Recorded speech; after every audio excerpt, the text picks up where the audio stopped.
Hi guys, in today's video, I want to talk about weight loss for beginners. So I'm going to cover all the fundamentals. I have picked my top tips to share with you today. So I hope you're going to find it useful on your journey. On the screen, you're going to see the chapters for the video. And on my channel, basically, it's a space for anybody who wants to feel better, eat better. I have healthy recipes. I have self-development content for personal growth, guided meditations to help with stress management. So basically all around health and wellness to tackle it in a holistic way. So let's get started.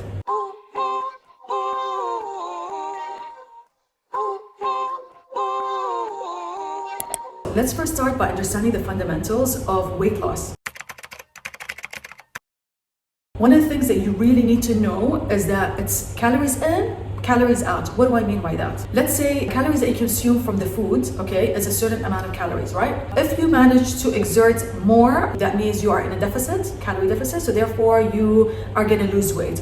If you consume food and calories and then you exert the same amount in terms of energy, then you're gonna maintain your weight. If you're gonna consume calories and then you're gonna exert less, so that's when you gain weight, okay? So if you basically want to lose weight, you need to be in a calorie deficit. That's when you lose weight, okay? So why do I say this? And why is this the first thing that I actually talk about? Because at the end of the day, whether you are following a plant-based diet or a keto diet or a standard diet or a healthy or unhealthy food and whatever, like it really, when it comes to weight loss, it's that mathematical calculation versus anything else. That's what it really boils down to, okay? Now, obviously, there's also other elements and factors to take into consideration, like maybe genetics, but I am talking about diet and lifestyle, the things that we have control over when it comes to weight loss. So somebody might be drinking Diet Coke and smoking cigarettes, and they are super thin because that's what they're consuming for a lot of the day, and they're really not eating proper meals or whatever, and they might be super thin, or they're losing weight. Now, obviously, that's not a healthy approach, but I'm just trying to make you understand that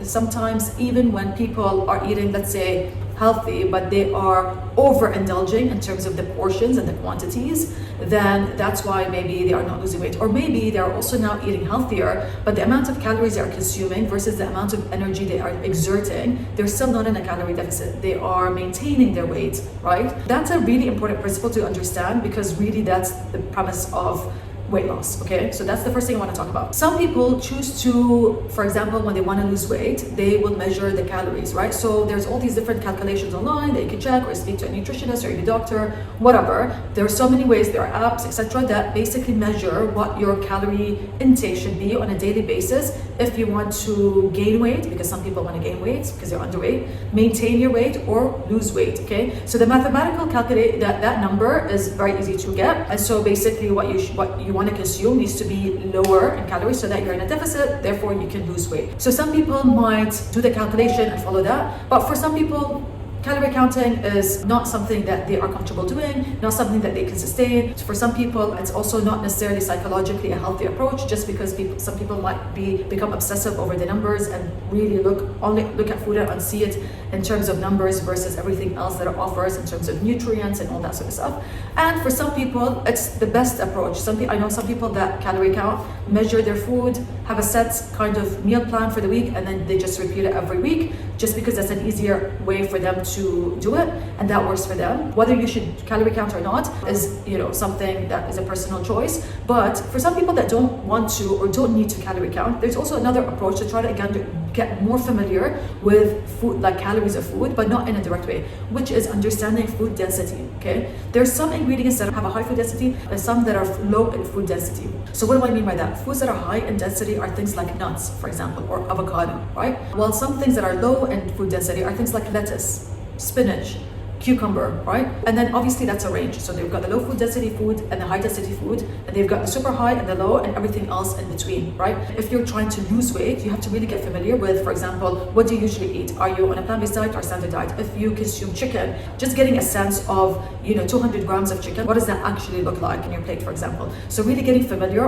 with what is portions and calories, like calorie density. I think everybody needs to understand calorie density, because then when you are picking out certain certain snacks. Like blueberries are low in calorie density versus an avocado. Like if you can have guacamole, again, they're both healthy. I'm just talking about calories, calorie density, and especially when it comes to weight loss. So that's your goal, because that also you need to, you want to reach a healthier weight, which is also good for your health.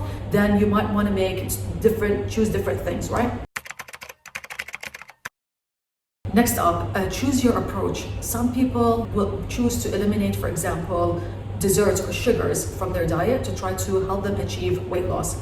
Other people might, practice intermittent fasting. Some might do the combination. Others might follow, for example, a plant-based diet. There are different people choosing different methods. There are different diets. There are different approaches. There are different workout. There are so many different things out there. You gotta choose what makes sense for you, okay? There's not one size fits all. You gotta choose the approach that works for you, that you're able to follow, and most importantly, long-term.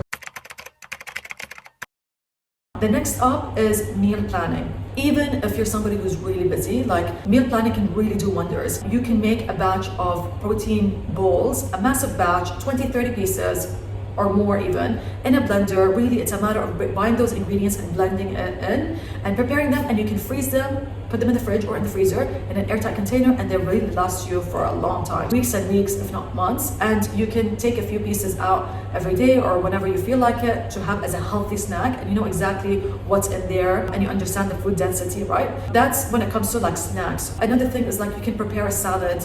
Again, you don't really need to be an expert in the kitchen, but really creating a salad and like making multiple portions, portioning them out in one go in a Tupperware airtight container, and making a salad dressing, preparing that so you literally have your dressing and your salad ready meals for like several days of the week, right? And then you have your go-to, for example, healthy breakfast, and then your dinner. There are so many ways and there's so many recipes, including ones on my channel, which I make sure to include recipes that are really easy, quick, for busy people that you can make and just enjoy. Meal planning is key. You cannot wake up in the morning or be at work super busy and then expect to be able to whip up a healthy meal really in no time. Like that's not realistic. Like the saying goes, if you fail to plan, you're planning to fail. It's all about the preparation.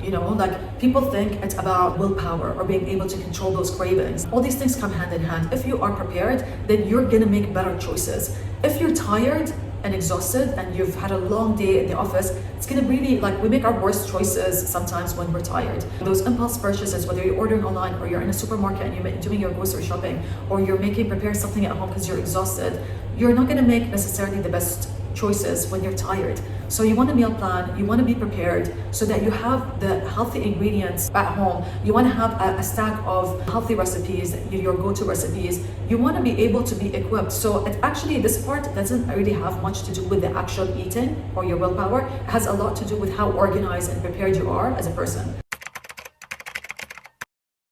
When it comes to weight loss specifically, not only is it obviously healthier for you because it's, you're fueling your body with real ingredients and you're reaping the benefits from the nutrients and the fiber and so on, but also fiber will keep you full for longer, and the volume of the food that you're getting is generally more, and it's more filling and it's more satisfying. Now I want to talk about whole foods and ultra processed foods. Ultra processed foods are things that are highly processed, so they've either had a lot of the fiber and the nutrients extracted from them, and or a lot of unhealthy, for example, ingredients added to them. So deep fried, food coloring, a lot of salt, a lot of preservatives, a lot of sugar, refined flour, all these ingredients added to them, making them ultra processed. So you commonly find those in things like the chips and the cookies and candy, etc. Now, disclaimer, obviously there are healthy cupcakes and cookies, and there are healthier recipes of those as well, so that you can also enjoy. But I'm just talking in general terms. Ultra processed are things like the junk food and a lot of that sort of type of food, right?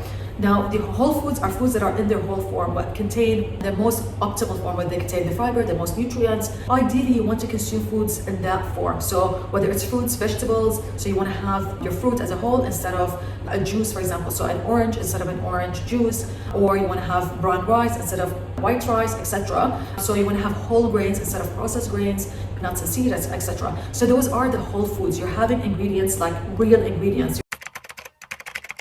Sleep is so important when it comes to weight loss. Not only does the body have the time to rejuvenate and do what it's got to do, but also when we're tired, I mentioned this earlier on, we really make poor decisions when it comes to our food, when it comes to our diet and our lifestyle. So you want to set yourself up for success. If you're tired and you're exhausted and you're stressed and you're all these other things that are not even related to food, but just how you're feeling as a person, that's gonna influence your weight loss journey. So you really have to think of it in a holistic way. You gotta want to make sure that you are making mindful decisions, like all these decisions that you're making daily really do add up to give you that bigger picture. So make sure you're getting your sleep, your rest. It's so important. Empathy. Remember to be kind to yourself. Even if you are not happy with your weight at the moment, whether it's just with a few kilos or a lot more than that, at the end of the day, the best thing that you can do for your body is to really, and yourself, is to, honor yourself, respect the journey that you're on, to still give thanks and appreciation to what our body does for us every single day, from morning to night. So, that's always going to be an important starting point, even if it doesn't feel that way right now. But it's so important to still look at yourself in the mirror, or write down things that at least that you hopefully can thank your body for on this journey. Don't beat yourself up. We're only all trying to do our best, the best that we can in life, whether it comes to our weight, whether our health, whether our lifestyle, whether our families, our choices.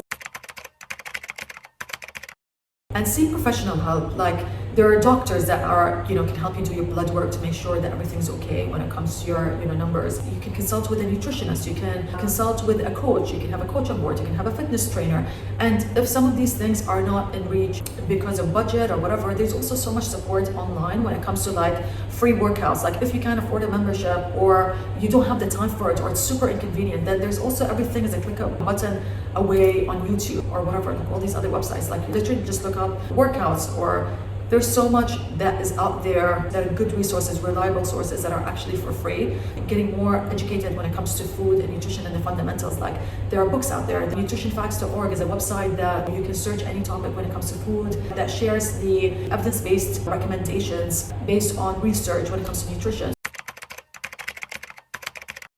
And also, I think something that is super important, super important when it comes to weight loss, is that you have to accept your lifestyle, like your new lifestyle, and the kind of person you would evolve to become. Because the truth is, if you're doing what you're doing today and it's not working when it comes to your weight loss journey, and obviously, you want to be healthier, and that's, if you're watching this video, obviously that it's an important goal for you, and you do recognize its importance, then I think what's important is, like, you're really going to have to accept that there's certain kinds of food that are ultra processed that you really, shouldn't be having every day, and that you can have only occasionally, and that you're gonna have to start sleeping more at a more reasonable hour. You're gonna want to get enough sleep so you can make better decisions when it comes to your food the next day, because you're well rested, your mood is better, your mood is better, you're feeling better about yourself. It gives you a bit more of that push that you need to help you achieve your goal. It's gonna mean that perhaps you're gonna have to prioritize your social commitments to reflect and support, your current goal. Now, it doesn't mean that you're giving up everything. It doesn't mean that your life is going to be boring. It doesn't mean that you won't recognize yourself. All these things that maybe you are fearful of, it's not all or nothing. And it does mean that you're going to have to prioritize your choices. What is more important for you? Is it more important that you socialize 5 times a week and eat out? Or is it more important for you to get more sleep, eat better, eat more home-cooked food, make more time instead of some of these additional commitments to make a bit more time to make, home-cooked food and so on? It's gonna be a situation where you're gonna have to choose which one do you want more. And you make peace with it, because to continue to do the same as you're currently doing, which is not working perhaps in your weight loss journey, and expecting different results is just gonna set you up for disappointment. There's gotta be some changes that will help you achieve your goal. And again, it's not an all or nothing. Like, you gotta pick your approach, like I mentioned before. Like, you might want to go all in overnight, and maybe that works for your personality, or maybe you need to build a new habit and do that for several weeks until that becomes embedded into your lifestyle and becomes second nature to you, and then you adopt one more healthy habit or quit a bad habit that will take you another few weeks and build your way through that. So very small, manageable doses of change that will then add up and make such a big difference in the long term. And again, I'll say this over and over and over again. If you look at this as a long-term goal, then you will succeed. If you're looking for quick fixes, short term, then you're gonna most likely not succeed, because you're going to either burn yourself out or it's going to be too overwhelming and harder to sustain. So you have to really understand and get familiar with who you are and what works best for you, and really try to implement that. Remember, you want progress over perfection. Don't compare yourself to others. You got to compare yourself to the older version of yourself. You want to evolve and get better and better every single day, versus comparing yourselves like to other people who are, who have already achieved your goals, who are on also their own journeys, but are experiencing different kind of results. Like, you have to compare yourself to you and try to always just progress, focus on yourself and evolving and getting better. Good luck on your journey. If you like this video, check out my healthy eating basics for beginners. I've linked the other video on the screen, and on my channel you'll find healthy recipes, cooking videos, self-development content, and guided meditation recordings, because I believe that health and wellness should be approached in a holistic way. So hope to see you in the next video.